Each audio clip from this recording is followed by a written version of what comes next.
જી આ અવસ્થા છે એ પુરુષાર્થાધીન છે કે ભાગ્યલાથી? પુરુષાર્થથી. અવસ્થા કેવી રીતે લઈ આવું? પુરુષાર્થથી.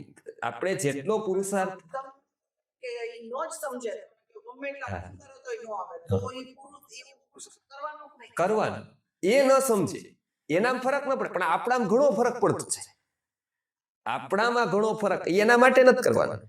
આપણે તકલીફ ક્યાં થાય છે? આપણે ઓબ્જેક્ટ માટે પ્રયત્ન નથી કરવાનો, સબ્જેક્ટ માટે કરવાનો. આપણને 10 વાર ના સાંભળવાની આદત પડી જાય, પછી 11મી વાત એવા જ ઉત્સાહથી જો નીકળે ને એટલે એનામાં કાંઈ ન પડ્યો, આપણામાં ઘણો પડી ગયો. આપણામાં થાકવાની વૃત્તિ વહી ગઈ. હવે આપણે થાકશું નહીં, તમે જોજો. બરાબર? કેટલાક લોકો અપમાન કેટલું સહન કરે છે, તમે જોતા નથી કેટલું બધું આ નોકરો છે, આ માર્કેટિંગ વાળા જ લઈ લ્યો. એક સાડી તમે બહેનો બધાય જાય ફ્રી હોય ત્યારે 2 થી 5 માં, રાજકોટની વાત નથી કરતો, અમદાવાદમાં મુંબઈમાં તો એવું થાય કે સાડી જોવા જાય અમસ્તા અમસ્તા જ છે. એમ કે પ્રશ્ન વ્યક્તિને મુખ્ય ક્યાં આવે છે ખબર છે? કે ટાઈમ કાઢવો. બરાબર? ટાઈમ ક્યાં કાઢવો? આ પ્રશ્નથી દિવસનો કેટલાક લોકો માટે એક પ્રશ્ન છે, ટાઈમ છે જ નહીં. ટાઈમ ક્યાંથી કાઢવો? એક વર્ગ માટે એવો જ પ્રશ્ન છે, ટાઈમ ક્યાંથી કાઢવો? બરાબર છે? અને એક વર્ગ માટે એવો પ્રશ્ન છે કે ટાઈમ છે પણ હવે એને પાસ કેમ?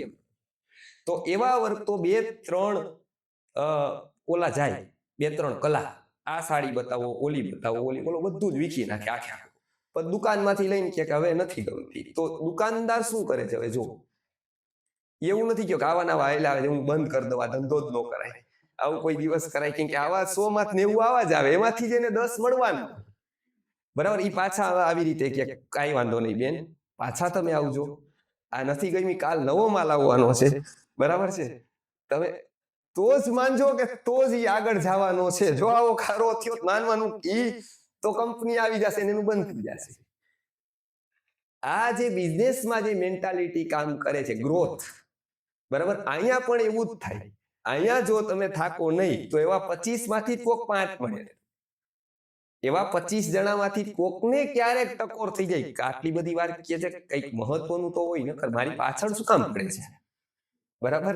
એને એવું જાગે ને તે દિવસે માનવાનું કે આપણું સફળ થયું. જો 500 ઘાયે 50માં ઘાયે પથ્થર તૂટે તો એવું ન માનવું 49 નકામા.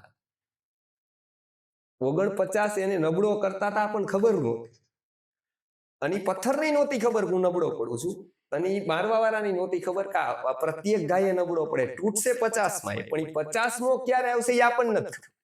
એ હોઈ શકે 5 વર્ષે આવે, 10 વર્ષે આવે, કોકનો આવતા જન્મારે આવે. એવું નથી કે આ જન્મારે આવી જાય, પણ આવશે આવતા જન્મારે. ઘણા એવા છે, 90% એવા જ છે કે જે આવતા જન્મારે થવાનું છે.